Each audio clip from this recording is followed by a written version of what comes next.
Enrico Ribone, la página negra del cristianismo. Justificar a un Dios cruel hace cruel al hombre. Thomas Paine. Prefacio.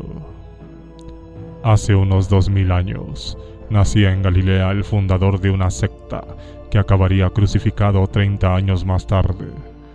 Algunas de sus últimas palabras en la cruz fueron: "Dadme de beber". La secta que había fundado se transformaría, con el paso de los años, en la mayor de todos los tiempos. El cristianismo participará en el poder político dentro del Imperio Romano, abolirá la libertad de religión, luego apilará montañas de cadáveres.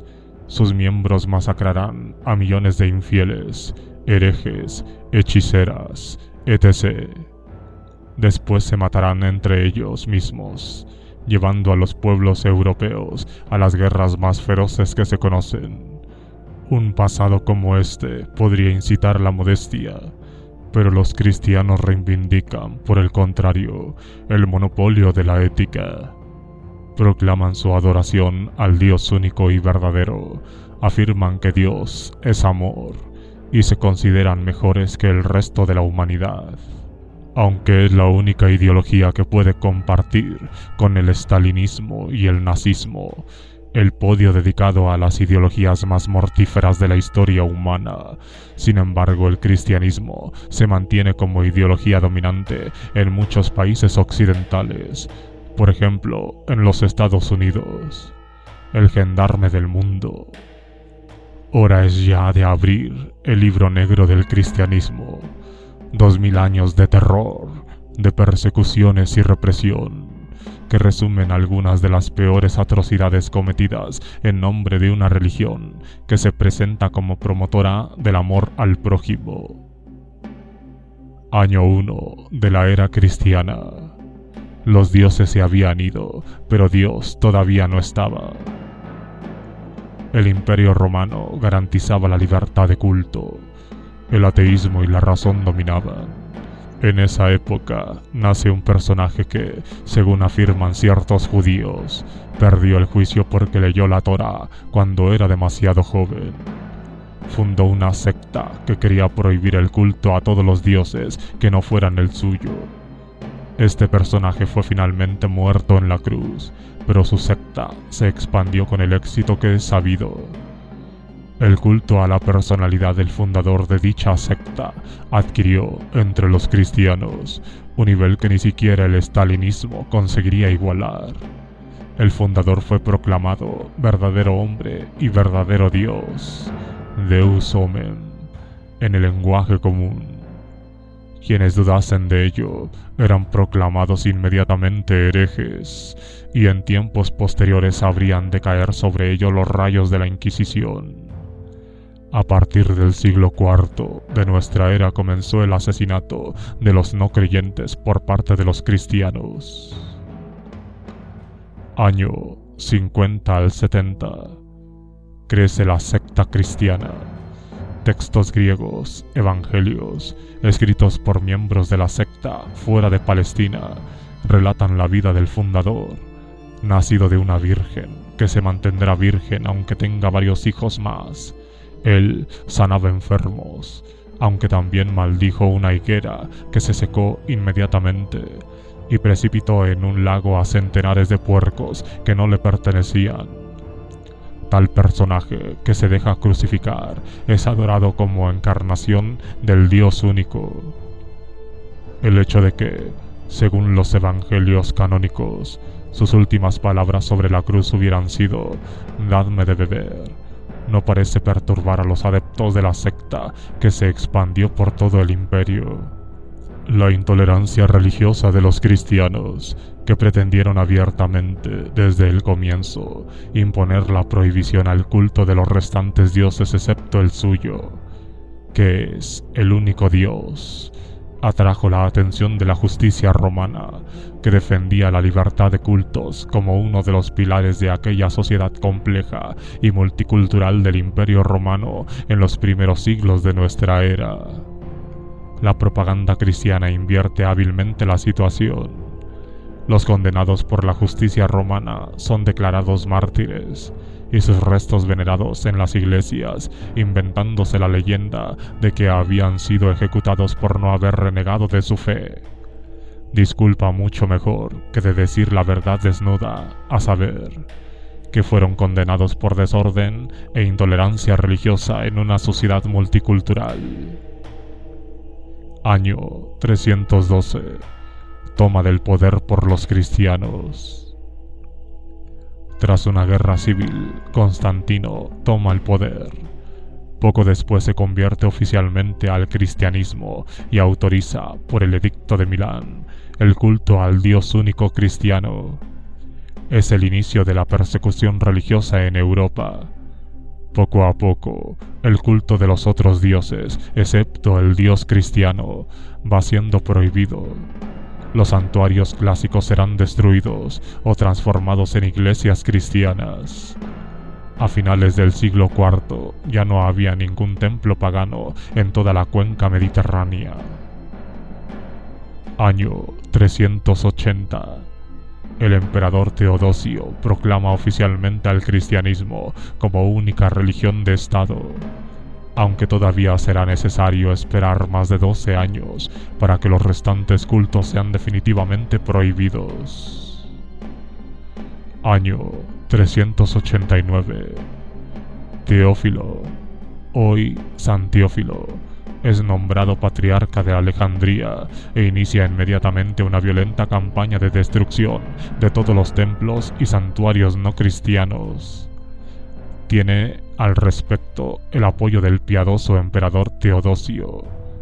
A Teófilo se debe la destrucción en Alejandría de los templos de Mitraide y de Dionisios. Tal locura destructora culmina en 391 con la destrucción del templo de Serapis y de su biblioteca. Las piedras de los santuarios derribados fueron usados para edificar iglesias de la nueva y única religión, la cristiana. Seguidamente, y para demostrar que también era capaz de perseguir cristianos, si no eran 100% ortodoxos, Teófilo encargó personalmente a las tropas que atacaran y destruyeran los monasterios que se habían adherido a las ideas de Orígenes, un teólogo cristiano que había sido declarado hereje porque afirmaba que Dios era puramente inmaterial. Año 389. Por vez primera, una autoridad cristiana dicta a un emperador la política que debe seguirse. San Ambrosio de Milán, en plena catedral y con el sentido de la caridad tan propia de los cristianos, impone al emperador que anule la orden que había dado al obispo de Callinicum sobre el Éufrates para que reconstruyese una sinagoga que él y su congregación habían destruido. Así la Iglesia, desde el principio, se colocaba de parte de los incendiarios de sinagogas, postura esta que se ha mantenido hasta el año 1940. Inicio de los años 390. El piadoso emperador cristiano Teodosio prohíbe progresivamente todos los cultos no cristianos. Poco a poco, los templos no cristianos son cerrados al culto. Los ritos paganos son prohibidos. Esta supresión de la libertad de religión en provecho exclusivo del cristianismo originó frecuentes revueltas como la del año 408 en Calamá, en Numidia. Es en tal época cuando tiene lugar en Germania las primeras ejecuciones de herejes, hermosa tradición que la Iglesia desarrollará con la Inquisición, perpetuada hasta el año 1826. Año 391. Una multitud de cristianos, guiados por San Anastasio y San Teófilo, echan abajo el templo y la enorme estatua de Serapis, en Alejandría, dos obras maestras de la antigüedad. La colección de libros del templo es también destruida. Año 412. Cirilo, hoy San Cirilo, doctor de la Iglesia, fue nombrado obispo de Alejandría sucediendo a su tío Teófilo. excita los sentimientos antisemitas entre los cristianos de la ciudad y, al frente de una multitud de fieles, incendió las sinagogas e hizo huir a los judíos. Seguidamente animó a los cristianos para que se apoderasen de los bienes que los huidos dejaron atrás. Año 415. Hepatia, la última gran matemática de la escuela de Alejandría, hija de Cegeón de Alejandría, fue asesinada por una multitud de monjes cristianos incitados por Cirilo, patriarca de la ciudad, que fue después canonizado por la Iglesia. El motivo de tal crimen fue que la brillante profesora de matemáticas representaba una amenaza para la difusión del cristianismo por su defensa de la ciencia y del neoplatonismo. El hecho de ser una mujer muy bella y carismática hacía su existencia doblemente intolerable a los ojos de los cristianos. Su muerte marcó un cambio total. Tras su asesinato, numerosos investigadores y filósofos cambiaron Alejandría por la India y por Persia, y Alejandría dejó de ser el gran centro de enseñanza de las ciencias del mundo antiguo.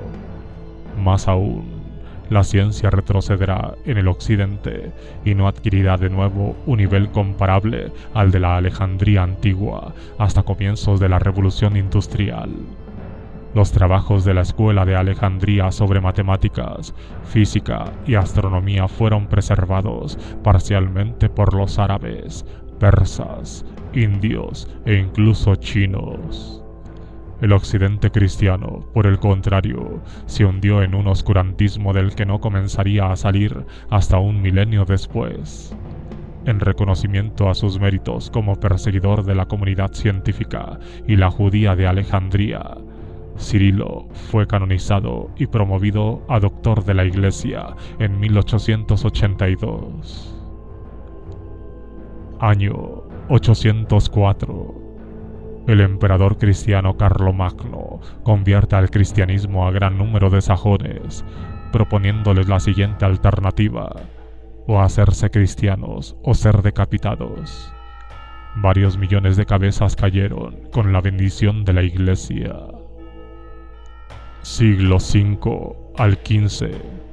La Edad Media cristiana. Aprovechando la desaparición de las grandes bibliotecas romanas y en ausencia casi total de actividad editorial en Europa, la Iglesia obtuvo, de hecho, el monopolio sobre el conjunto de los libros y de la información. El pueblo fue dejado a propósito en la ignorancia, y la lectura de la Biblia fue desaconsejada, aunque se tuviera acceso a algún ejemplar. Poco a poco, la Iglesia fue imponiendo su dominio sobre la sociedad. La Inquisición, el celibato de los clérigos, el carácter obligatorio del matrimonio antes de cualquier relación sexual, son instituciones que datan de esa época. También es en este tiempo cuando se desarrolla una de las más ricas tradiciones cristianas: quemar a las personas vivas. Cerca de 1 millón de brujos fueron tostados durante la Edad Media. Las ciudades competían para intentar batir los récords de brujas quemadas cada año. Un récord imbatido fue establecido por la ciudad de Bamberg, sede de episcopado, que consiguió asar a 600 hechiceros en un solo año.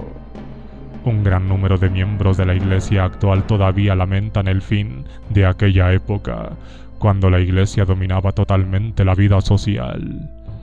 No pocos cristianos, religiosos y seglares aún recuerdan con nostalgia la espiritualidad de tal época y del arte que daba gran énfasis de la muerte, tema que siempre apasionó a los cristianos. Siglo IX. El cisma de Oriente. El patriarca de Constantinopla defendía que en la Eucaristía había de usarse el pan con levadura. El Papa, obispo de Roma, por su parte, afirmaba que debía usarse el pan sin levadura. Ante tal problema de importancia capital, la cristiandad se dividió y los dos patriarcas, el de Roma y el de Constantinopla, se excomulgaron mutuamente. Este cisma provocó muerte durante siglos, hasta los años 90 del siglo XX. Guerras en la ex Yugoslavia entre católicos y ortodoxos.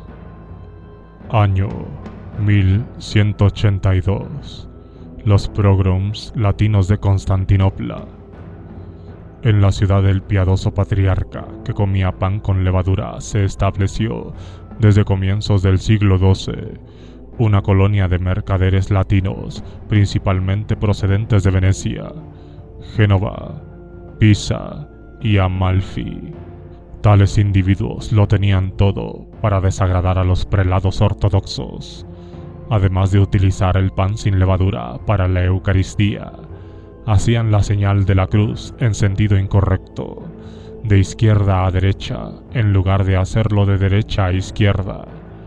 Los popes excitaron al pueblo y por fin, en los radiantes días de mayo de 1182, una multitud dirigida por sus popes se enfrentaron a los latinos.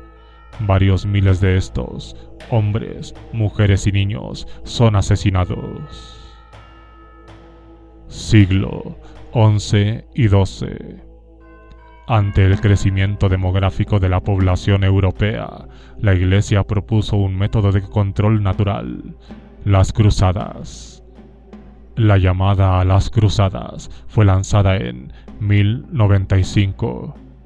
En 1099, Jerusalén era liberada. El gobernador musulmán se rindió bajo promesa de que la población civil sería respetada.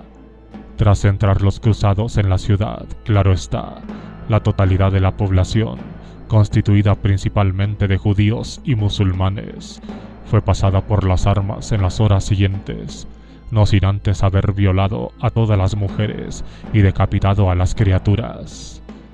Se estima en 70.000 el número de civiles masacrados. La última fase del genocidio sucedió en las sinagogas y mezquitas de la ciudad, en donde los habitantes aterrorizados se habían refugiado, pensando que el carácter religioso de los locales podía despertar clemencia en los piadosos cruzados. Nada de eso ocurrió, sino todo lo contrario. Los cruzados penetraron en los lugares de culto, convirtiéndolos en mataderos. La masacre de millares de civiles amontonados en la gran mezquita de la explanada del templo duró varias horas. Todo lo que respiraba en la ciudad fue muerto, según informaron con orgullo los jefes cruzados. Año 1204.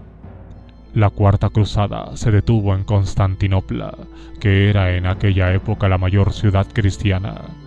Pero los cristianos saben comportarse entre ellos igual que con los demás. Durante 3 días, Constantinopla fue víctima de saqueos y de una orgía de violencias indescriptibles. Años de 1208 a 1244, Cruzada de los Albigenses. Se organizó esta cruzada contra los albigenses por iniciativa del Papa Inocencio III. En 1209, como algunos herejes se habían mezclado con la población de Béziers, el duque Simon de Montfort dio una orden que le ha asegurado un lugar en la historia: matadlos a todos, que Dios ya reconocerá a los suyos. Y toda la población, hombres, mujeres y criaturas, fueron pasadas por las armas. La Provenza y la región de Toulouse quedaron muy despobladas tras esta guerra que había sido dirigida contra la población civil con una ferocidad sin precedentes desde los tiempos de las invasiones de los bárbaros.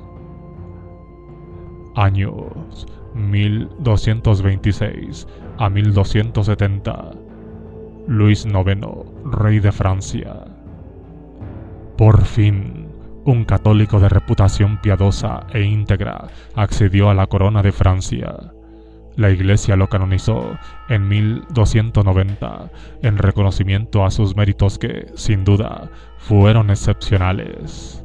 De hecho, durante su reinado, el rey San Luis lanzó 2 cruzadas que acabaron en sendas catástrofes. Mas eso poco importaba, lo que contaba era la intención, la matanza y el pillaje. a los ojos misericordiosos de la Iglesia Católica.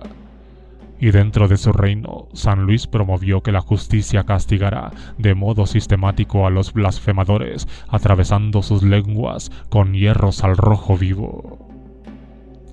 Año 1231.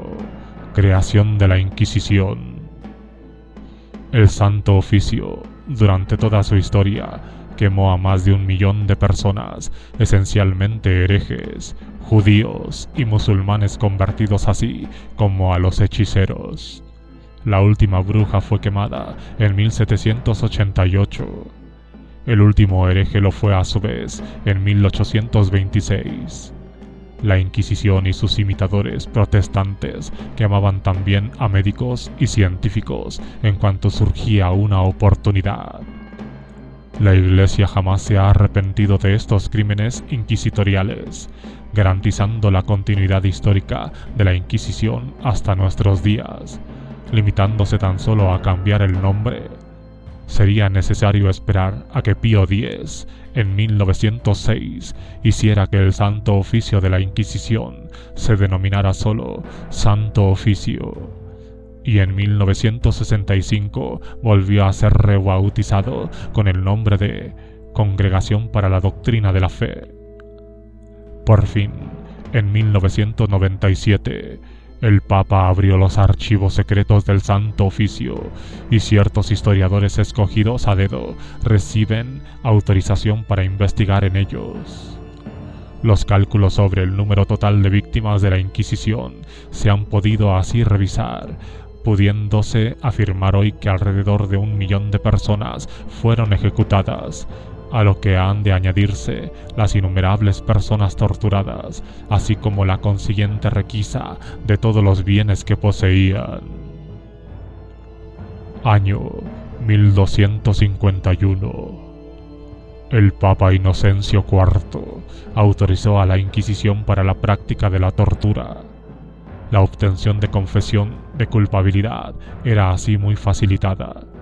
La Inquisición podía aplicar, en base a las confesiones arrancadas por el tormento, penas que iban desde una simple oración hasta la confiscación de bienes y la prisión perpetua, pero no podía condenar a muerte. Con la sutileza que caracteriza a la Iglesia Católica, la Inquisición podía pasar un hereje a la justicia común, que era la que ejecutaba la muerte en la hoguera basada en la confesión obtenida por la Iglesia mediante tortura. Esta sutileza ha permitido a la Iglesia afirmar que ella jamás mató a nadie. Año 1347 a 1354. Por toda Europa reinaba la muerte negra, primera gran epidemia de peste en el continente. Los prelados católicos descubrieron enseguida a los culpables. Los judíos habían envenenado los pozos de agua. Tal bulo se extendió por toda Europa, dando lugar a numerosos pogroms. En Alemania fueron totalmente destruidas 350 comunidades judías en ese periodo. En Italia, en Milán, las autoridades civiles y eclesiásticas, tras haber ejecutado en las brasas a los envenenadores judíos, levantaron una columna conmemorativa para recordar el hecho. Tal columna ha pasado a la historia con el nombre de Columna Infame, cuando, en el siglo XIX, el novelista Manzoni tuvo el coraje de denunciar por vez primera a dicho monumento como una perversión religiosa.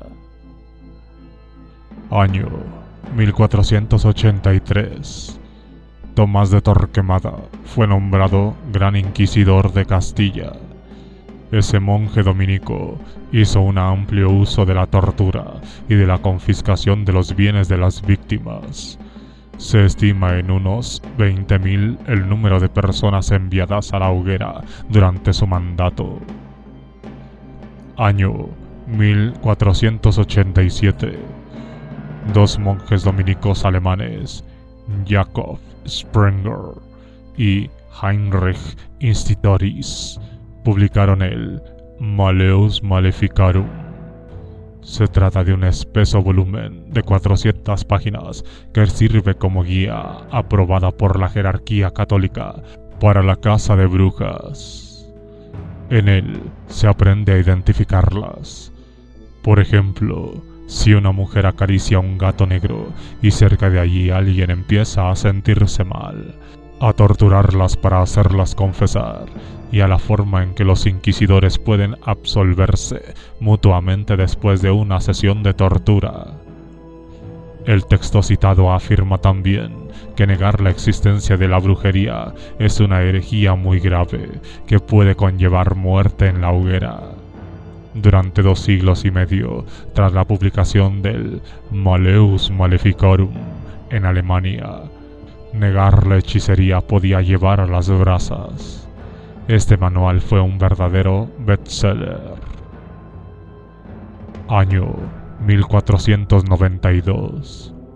El muy católico rey y la muy católica reina, títulos dados por el Papa a los reyes Isabel y Fernando de España, expulsaron a los judíos de sus reinos. Estos podían escoger entre convertirse al cristianismo para ser ajusticiados por la Inquisición, que quemó vivos a gran número de ellos, o marcharse. Más de 160.000 judíos salieron de España. La jerarquía católica no quedó indiferente ante tan cruel medida. La aprobó y bendijo, y el Papa animó a otros soberanos europeos para que se inspirasen en ejemplo español. En toda Europa, los clérigos católicos se movilizaron para obligar a los gobiernos a prohibir la entrada de los judíos expulsados. Los judíos que escogieron convertirse fueron perseguidos implacablemente por la Inquisición. Hasta el siglo XVIII se daba a comer a los judíos convertidos, a sus descendientes, un plato con trozo de carne de cerdo. Si se negaba a comerla, era condenado a la hoguera por ser falso convertido. Este método era también aplicado a los descendientes de los musulmanes convertidos. Si la expulsión de judíos en España fue la mayor de ese género registrada en la historia, no fue la primera. En Francia, los prelados católicos ya habían conseguido la expulsión de los judíos en 1306, y que fue luego revocada antes de ser confirmada en 1394. En Inglaterra ya se había procedido a la expulsión en 1290. Portugal, en 1496, imitó a su poderoso vecino, expulsando también a los judíos. Año 1493. El primer indio de América en el paraíso. Cuando Cristóbal Colón, que tuvo buen cuidado de llevar un monje entre el equipaje, llegó a América, se encontró a unos indígenas que describió como gente amigable y amable. Prendió a 12 de ellos y se los llevó a España. A la llegada uno de ellos cayó enfermo. Antes de su muerte fue bautizado rápidamente, cosa que permitió a los muy católicos reyes llenarse de gozo, porque un indígena del Nuevo Mundo acababa de entrar en el paraíso cristiano. Esta triste historia marcará el inicio de la trágica cristianización de los indios americanos, con crueles episodios entre los que destacan las reducciones del Paraguay y las persecuciones de los indios pueblo. Año 1499. En este año tuvo lugar el mayor auto de fe que registrara la historia. En un solo auto el inquisidor Diego Rodríguez Lucero quemó vivos nada menos que a 107 judíos convertidos al cristianismo en Córdoba. Siglo XVI. El drama de los castrados. La iglesia, que había prohibido a las mujeres cantar en los coros de los templos, se encontró con un grave problema. ¿Qué hacer para no atormentar los oídos de los piadosos prelados de Cristo, privándolos de las voces sopranas tan importantes en los coros para alabar a Dios? Se encontró una bárbara solución: castrar a aquellos niños cuya voz pudiera ser considerada bella. De este modo, en las corales de la Santa Iglesia Católica nunca faltaron los sopranos y contraaltos. Esta práctica brutal solo terminó en 1878 por orden del Papa León XIII, aunque se mantuvo a lo largo de todo el siglo XIX hasta el punto de que Rossini, cuando compuso la Pequeña Misa Solemne, escribió como cosa normal que sería suficiente para ejecutarla un piano, una docena de cantores de los tres sexos, hombres, mujeres y castrados. Año 1506. Pogrom de Lisboa. 3000 judíos son asesinados por los piadosos católicos, incitados por sus prelados. Siglo XVI.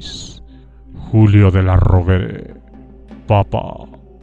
Era un hábil jefe militar que vestía armadura durante la misa.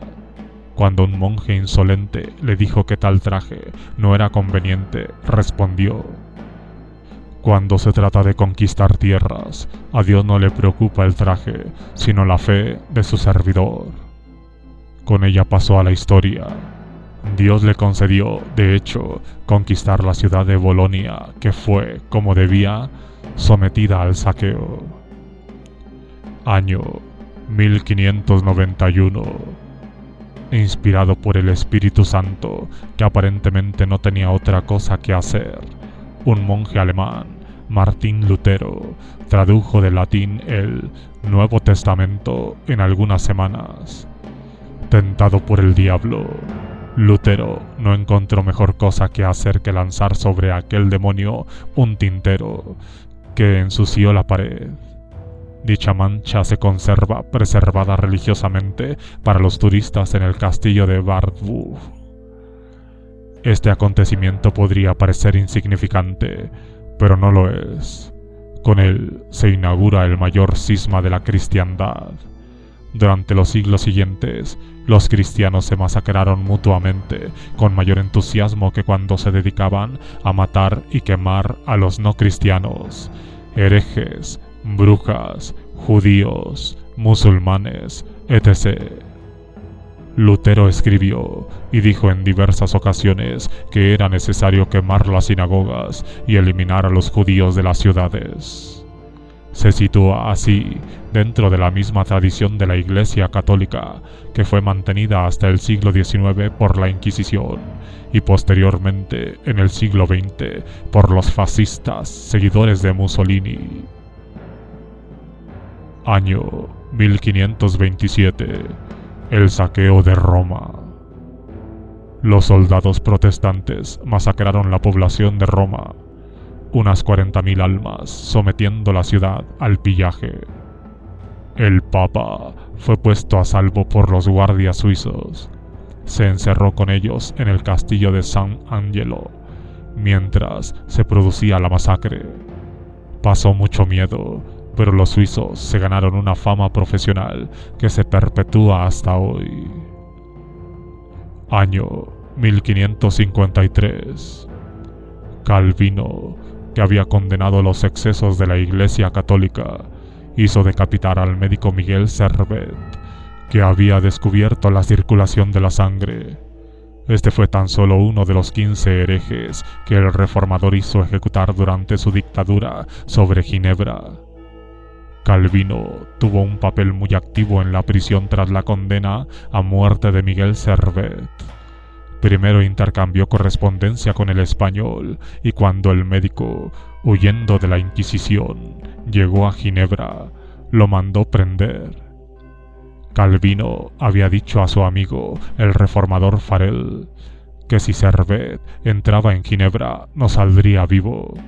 Mantuvo dicha promesa y participó personalmente en el juicio pidiendo la ejecución de Servet. La única clemencia que demostró fue la de decapitarlo en vez de enviarlo a la hoguera. Año 1571. La invención de la imprenta permitió que un número creciente de personas accediese a la información. La Iglesia reaccionó creando el índice de los libros prohibidos, Index Aditus Librorum Prohibitorum.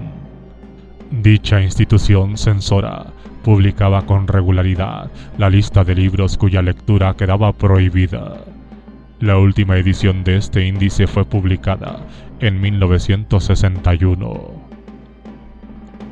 Años de 1566 a 1572. El Papa Pío V.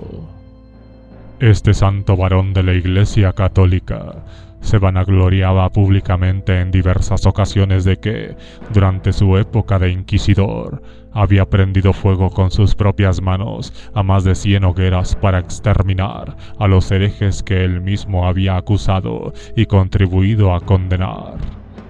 Publicó también una nueva edición del Catecismo Oficial de la Iglesia, en el que el amor al prójimo y la misericordia ocupaba un lugar importante. Años 1547 a 1593. Guerras de religión en Francia.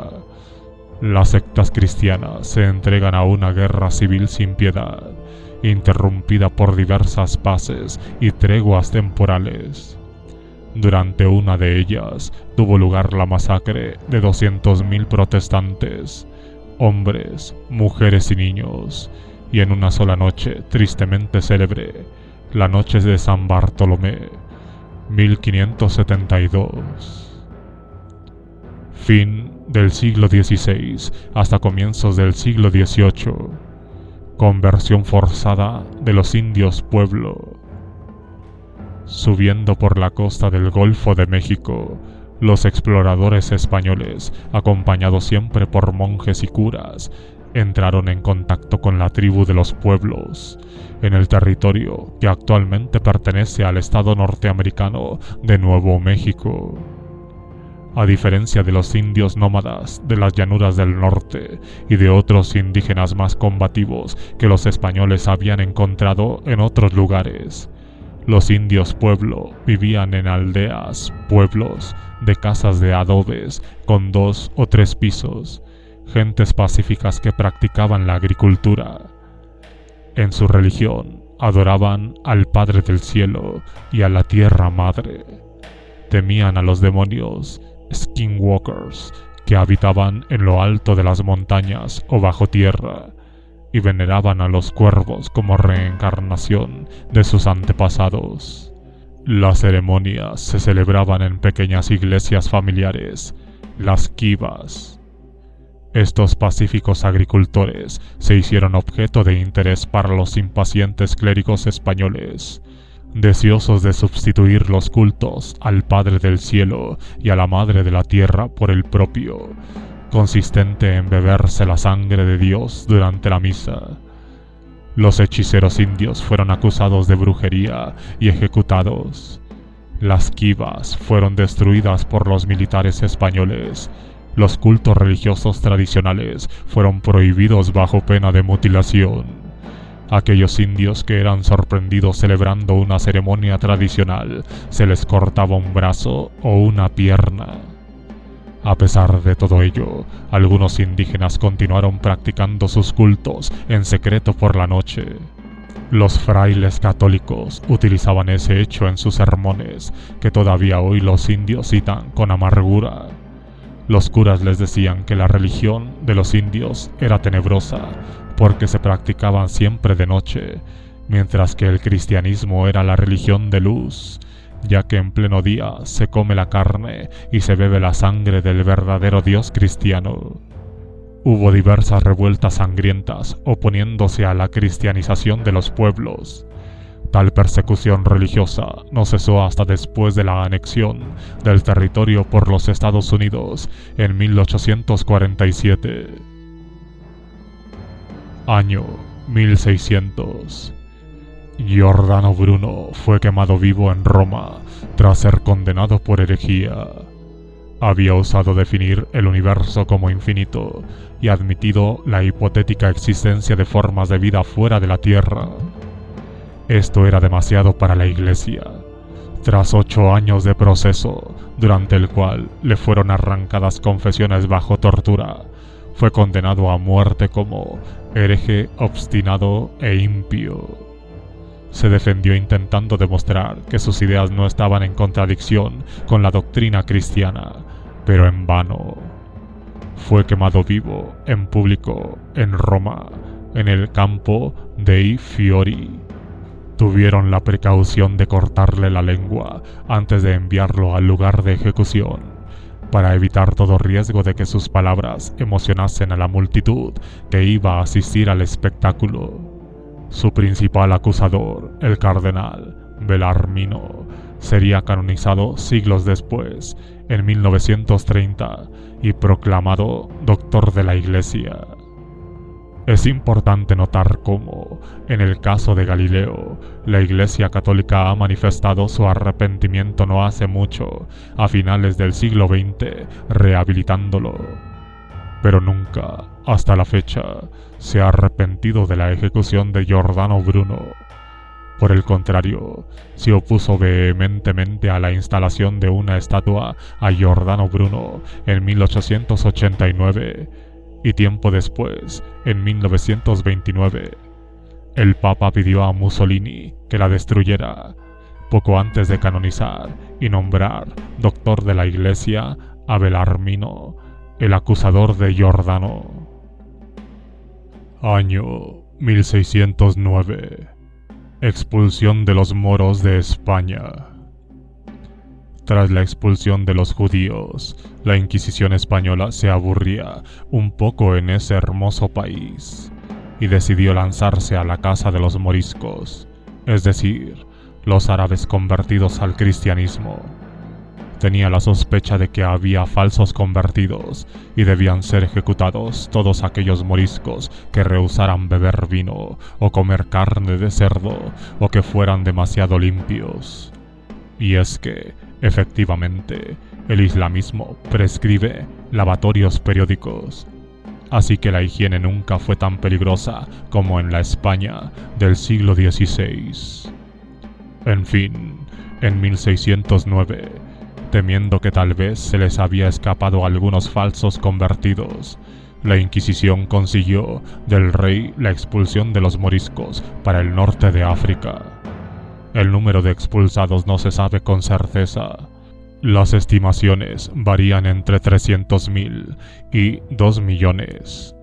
Aquellas gentes expulsadas fueron a parar a tierras islámicas, donde el Corán prevé la pena de muerte para los que reniegan de Mahoma.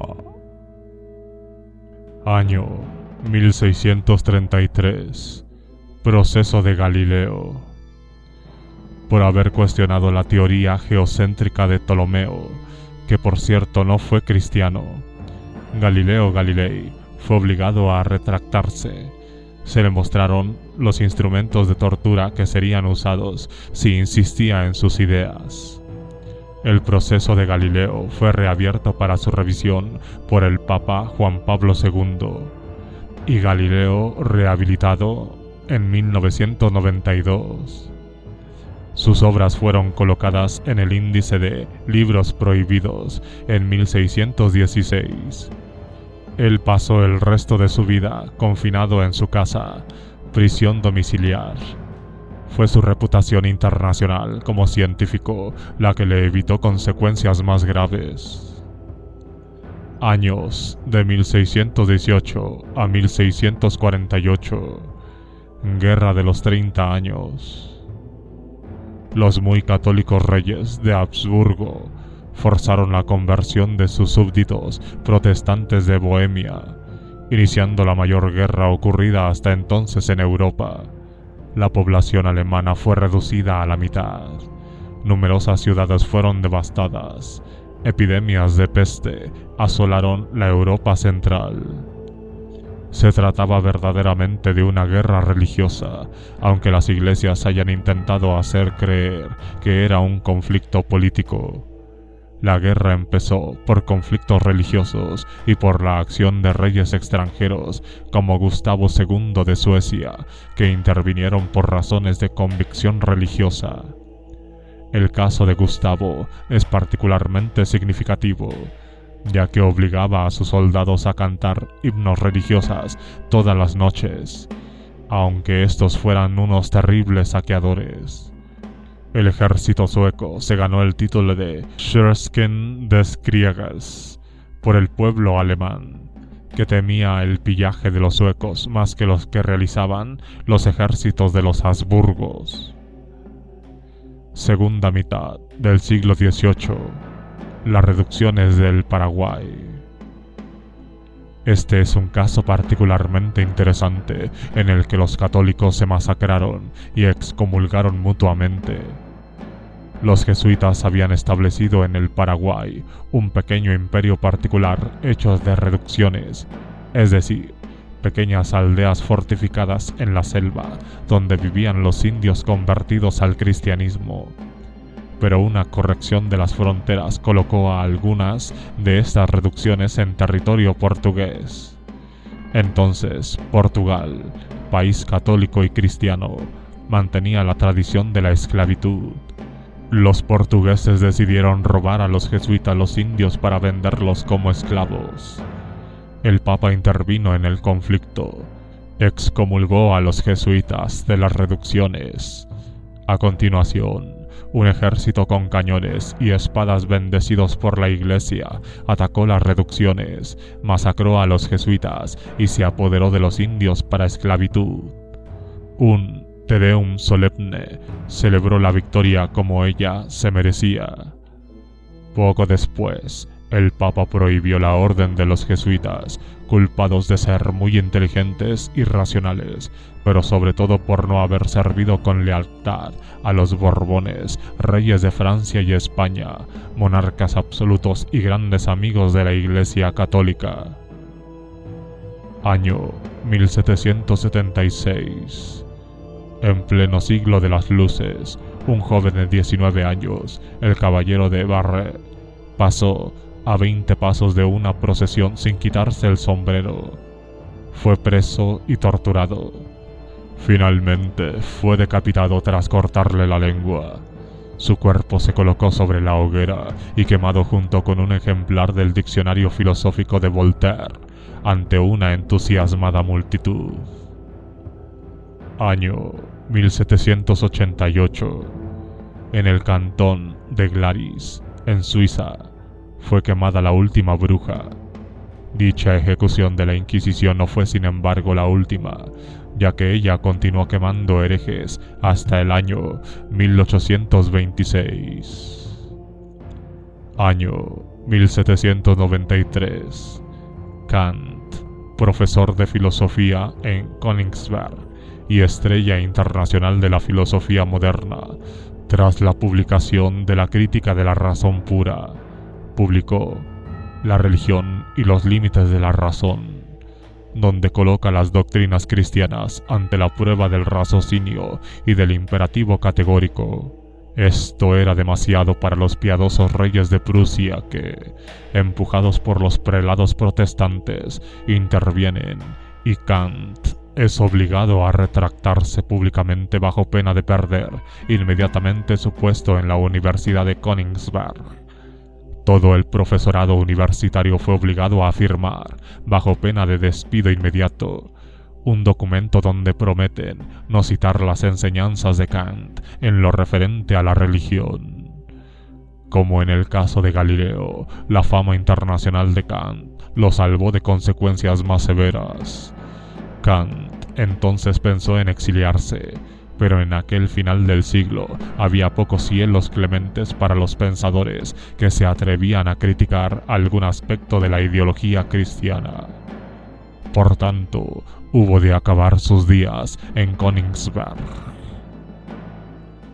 Año 1826. En este año fue quemado vivo el último hereje por la Inquisición española. Una rica tradición cristiana terminaba. Desde entonces, la Iglesia había de recurrir a medios más sutiles para matar, como por ejemplo el prohibir la asistencia a mujeres en situación de aborto, o saboteando los planes de control familiar en los países pobres, o prohibiendo los preservativos como medio profiláctico contra el SIDA, etc., etc. Año 1847. Guerra de Sonderbund. Suiza es lacerada por una guerra religiosa. Los cantones católicos, cuyos gobiernos están muy influidos por los consejeros jesuitas, fundan una alianza militar que exige la anexión a los cantones católicos de las regiones mayoritariamente protestantes.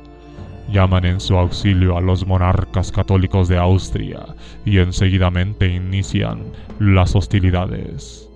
Solamente la victoria rápida obtenida por las tropas federales protestantes permitió evitar una intervención austríaca que habría llevado a un conflicto de extensión europea.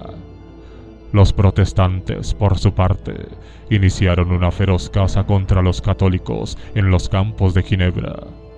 Los jesuitas, considerados responsables de la guerra, fueron expulsados de Suiza, manteniéndose válida dicha expulsión hasta 1970. Año 1848. El pueblo de Roma se levantó contra la dictadura papal. El Papa fue expulsado. Vuelto al poder en 1849, debido a la ayuda de las tropas francesas enviada por Luis Napoleón Bonaparte, presidente de la República Francesa. Los opositores fueron fusilados. El estado de la Iglesia tornó a ser una monarquía absoluta, cuyo soberano es el Papa. Año 1871. El Papa excomulga a todo aquel que participe en cualquier selección del Estado italiano, que queda definido como diabólico, porque retiró a los papas su poder temporal. Esta sentencia de excomunión automática no impedirá al Papa, años después, el bendecir la fundación del Partido Popular de inspiración católica y fundada por un sacerdote. Año 1881. Comienzan los pogroms rusos. Incitados por los prelados ortodoxos que difundieron el bulo de que el zar Alejandro II había sido asesinado por un judío, en más de 200 ciudades rusas se juntaron las multitudes para destruir los bienes de los judíos. Los pogroms empezaron a hacerse frecuentes en la piadosa Rusia zarista, sobre todo entre 1908 y 1917. El más violento de ellos tuvo lugar en Kishinev en 1913. Las autoridades civiles y religiosas de la ciudad incitaron a la multitud a atacar violentamente a los judíos. Durante 2 días fueron asesinados 45 de ellos, heridos unos 600, y sus casas, más de 1500, víctimas del pillaje. Claro es que los responsables, popes y políticos, nunca fueron molestados por la justicia. Año 1889. En Roma, libre ya del yugo papal, el día 9 de junio, fue inaugurada la estatua de Giordano Bruno en el mismo campo de las Flores en que había sido quemado vivo. El Papa León XIII, herido por ello, permaneció todo aquel día arrodillado a los pies de la estatua de San Pedro. La prensa católica respondió como podía esperarse.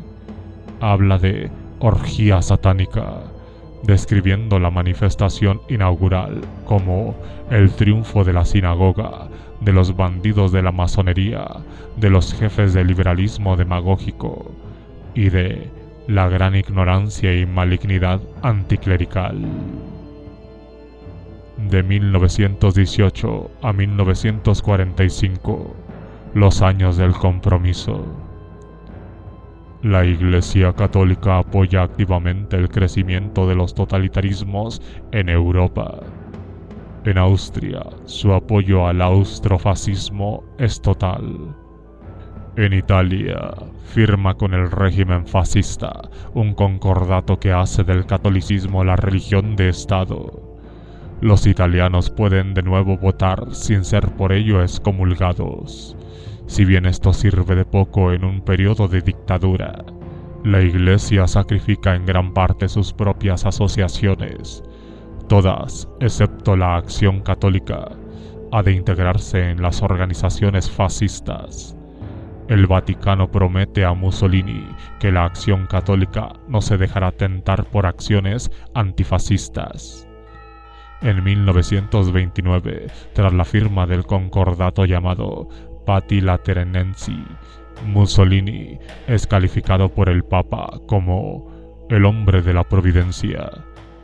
Y en 1932, este dictador recibe de las manos del Papa la Orden de la Espada de Oro, que es la más alta distinción concedida por el Estado Vaticano. Esta buena armonía resistió incluso un momento de tensión causada por la estatua de Giordano Bruno. El Papa aprovecha el concordato para pedir a su amigo dictador que derribe la estatua erigida en 1889. Mussolini, que tiene un hijo llamado Bruno, defiende al filósofo librepensador y declara en la Cámara de Diputados: la estatua de Giordano Bruno, melancólica como el destino de ese monje, se quedará donde está. Tengo la impresión de que sería encarnizarse contra tal filósofo que, si estaba equivocado y persistió en el error, bastante pagó ya por ello. Por su parte, la Iglesia, para demostrar que no se ha arrepentido de nada al respecto, responde canonizando entonces a Roberto Bellarmino, el acusador de Giordano Bruno, nombrándole, como dijimos más atrás, doctor de la Iglesia.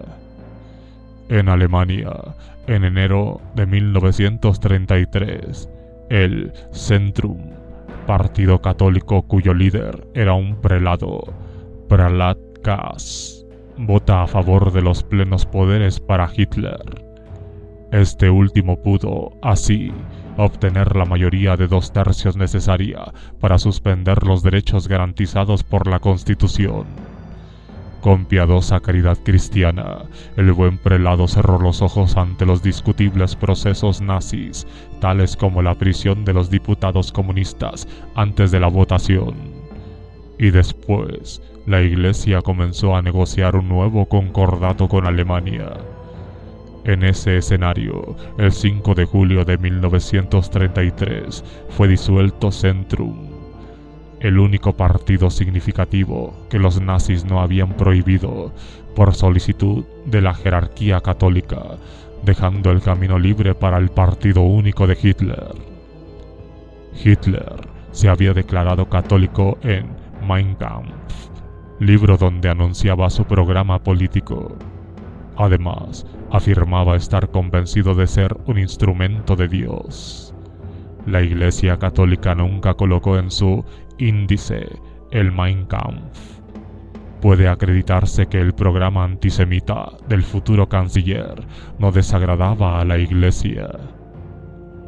Hitler mostró su reconocimiento haciendo obligatoria una plegaria a Jesús en las escuelas públicas alemanas y reintroduciendo la frase «Dios está con nosotros» en los uniformes del ejército alemán. En 1938, las SS y las SA organizaron la Noche de los Cristales Rotos.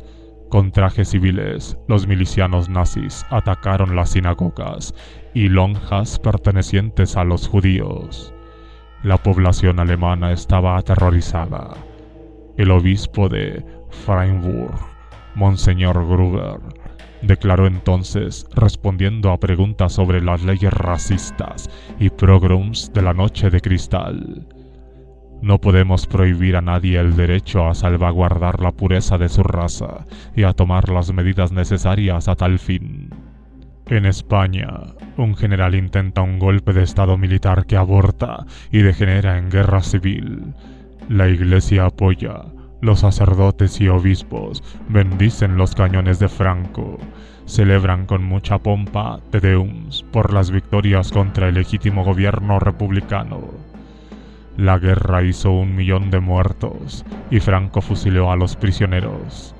Franco se mostrará agradecido por sus piadosos aliados, nombrando a diversos miembros del Opus Dei para su gobierno.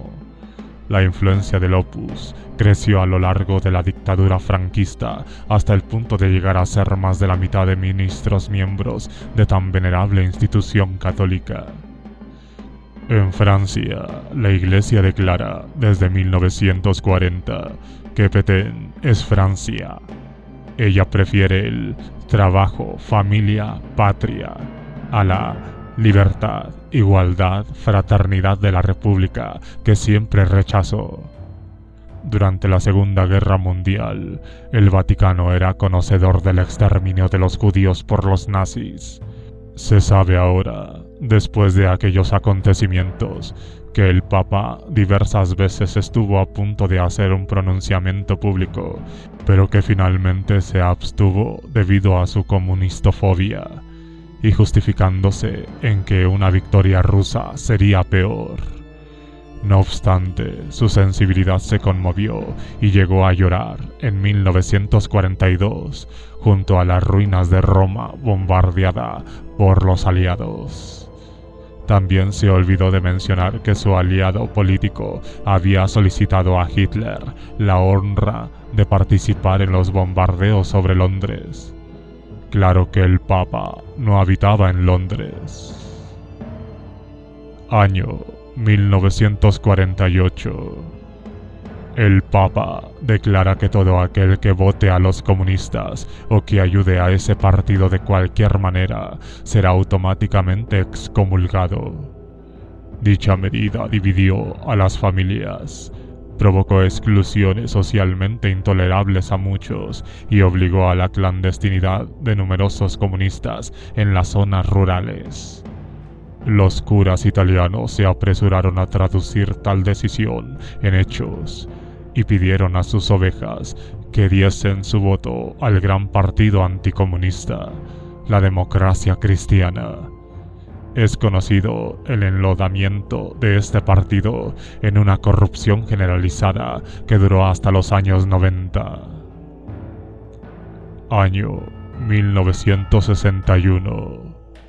Última edición del índice Index Aditus Librorum Prohibitorum, que cita como autores cuyas obras están prohibidas para los católicos, entre otros a Jean-Paul Sartre, Alberto Moravia, André Gide.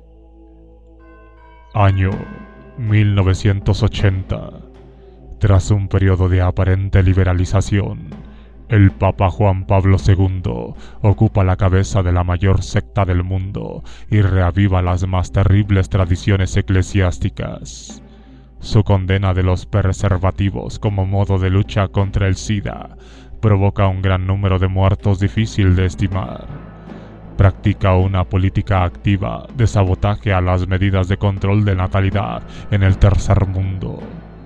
Las consecuencias son difíciles de contabilizar, pero pueden medirse en términos de hambre, miseria, criminalidad y falta de asistencia médica en los continentes más pobres, América del Sur, África.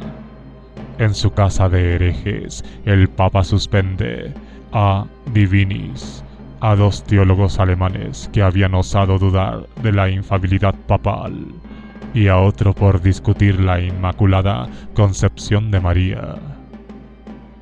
Años 90 del siglo XX. Yugoslavia era, en los años 80, una de las tierras favoritas para las vacaciones y balnearios de los europeos.